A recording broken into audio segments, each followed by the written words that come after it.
c'est un exercice très très très difficile parce que au milieu de tout ça, il y a, comme on dit, les maladies sexuellement transmissibles, il y a la santé mentale, on s'en occupe pas. On parle des conséquences présentes, immédiates, mais on ne voit pas le long terme. Qu'est-ce que ça va être dans 10 ans, même pas en 2013, le 1er janvier, pendant qu'on sera en train de faire le passage de l'année, en se disant bonne année les uns les autres, qu'est-ce que ça va être? On n'en parle pas. J'ai ramené un livre que je voulais vous montrer. J'ai fait la préface. Ça s'appelle Ténèbres au paradis et on parle des Africaines des Grands Lacs. Ça va être un peu de la publicité, mais c'est pas grave. Mais c'est parce que c'est un homme génial qui a écrit ça. Il s'appelle Titon Lamazou, c'est un explorateur. J'ai fait la préface de ce livre. Enfin, une partie. La préface, je l'ai faite sous forme de nouvelle. Et c'est une nouvelle très rigolote parce que Kinshasa, la ville où j'ai grandi, et ce qui est un peu la capitale du Congo, est une ville très inventive. Chaque jour, on invente des choses. Et à une époque, il y a eu une histoire qui circulait. C'était que les hommes perdaient leur bite. Je ne sais pas comment, mais voilà, c'était au toucher ou quelque chose comme ça, mais ça disparaissait. Et l'histoire telle que je la raconte, c'est que si cette chose se passait à l'est du Congo, ce serait vraiment bien. Comme ça, ces femmes-là auront la paix et pourront se concentrer. Mais des fois, c'est ça, on a besoin de parler des choses avec humour pour que ça passe. Aujourd'hui, je suis loin du Congo, ça fait 2 ans. Et quand j'ai appris la nouvelle par rapport au M23, qu'ils étaient contents de passer à la télé, de dire qu'ils avaient pris la ville de Goma, ils étaient contents de ça, j'étais en colère. J'ai parlé avec un de mes frères parce qu'on est 6, je suis numéro 6, donc j'ai parlé avec numéro 2 qui est en Allemagne et je lui ai dit mais c'est pas possible, on était en colère, parce que quand tu es sur place, tu peux évaluer les choses. À l'entrée de Laurent Désiré Kabila père, j'étais à Kinshasa et RFI rapportait les informations en disant ah la ville de Kingasani est tombée. Kingasani, c'est pas une ville, c'est une commune. Donc nous, on était assis dans la rue parce qu'on n'avait pas d'électricité pendant 1 mois. Il n'y avait pas d'eau, pas d'électricité pendant 1 mois. Heureusement qu'il y avait une personne qui avait eu l'idée d'avoir des piles dans sa radio. Et donc tout le monde était autour de lui.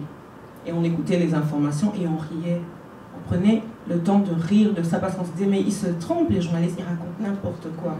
Mais aujourd'hui, être loin et entendre des choses comme ça, première question c'est qui je connais, qui est là-bas. Et ce que j'expliquais un peu à des nouvelles copines que je me suis faites tout à l'heure, c'était que quand on te parle de quelque chose, quand tu es sur place, tu peux gérer. Quand tu es loin, ça fait très mal. Parce que nos familles sont des grandes familles. C'est pas une famille de papa, maman et ses enfants. On a les cousins, les oncles. Et des fois, les cousins, c'est pas nécessairement les enfants du frère, du père. C'est son meilleur ami. Ses enfants deviennent vos cousins. Donc, aujourd'hui, je peux être contente que le numéro 2 de ma famille soit en Allemagne, que le numéro 1 est en Belgique, mais j'ai ma mère à Kinshasa. Et moi, je suis née à Bukavu.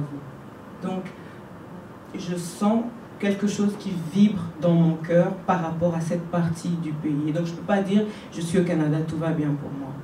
Parce qu'il y a toujours, on a envie de prendre tout ce monde-là et de le déplacer, mais c'est peut-être pas possible.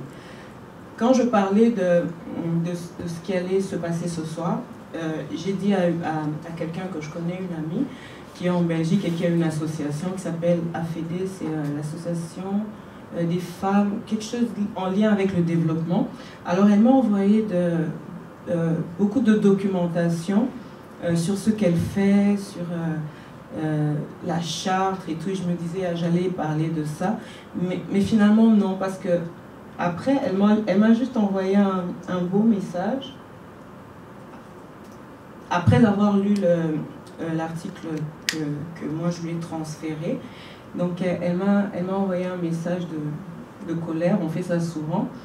Et dans la présentation tout à l'heure, tu as dit Bibi, c'est mon petit nom, donc vous pouvez l'oublier. Marie-Louise Mumbu. Bibiche, c'est le nom que m'a donné mon père. C'est un surnom qu'il m'a donné.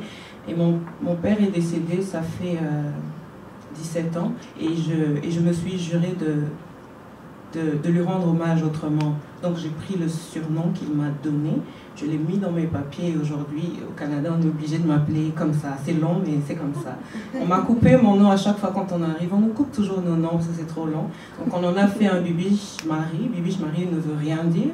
On n'a pas compris que c'était Marie-Louise et que Bibiche c'était plus loin, mais bon, c'est pas grave. Donc, elle m'a écrit, elle me dit ton texte est fort Bibiche, si fort par ces temps qui court au nord Kivu, mais aussi au sud Kivu et en Ituri.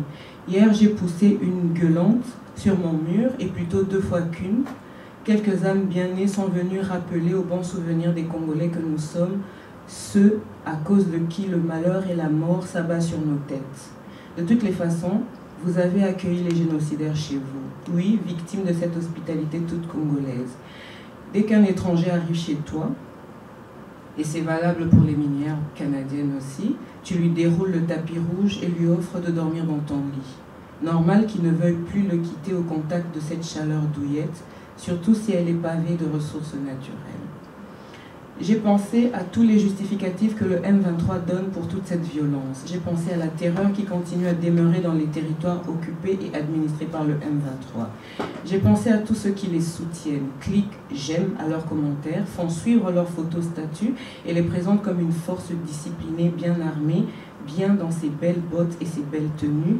Face au FARDC, c'est l'armée congolaise, mixée, brassée, intégrée et mal payée, face à une population massacrée, déplacée de force et entassée dans des camps de fortune, aux yeux et aux oreilles qui se ferment et se détournent ou refusent toute critique parce que cette horreur-là est loin, que ce pays-là est trop grand pour être gouverné de Kinshasa, que les Congolais, ces danseurs de rumba et amateurs de belles femmes, doivent régler d'abord leurs problèmes au lieu d'accuser leurs paisibles voisins qui ensuite tirent le meilleur de leur tragédie, qui sont un circuit efficace et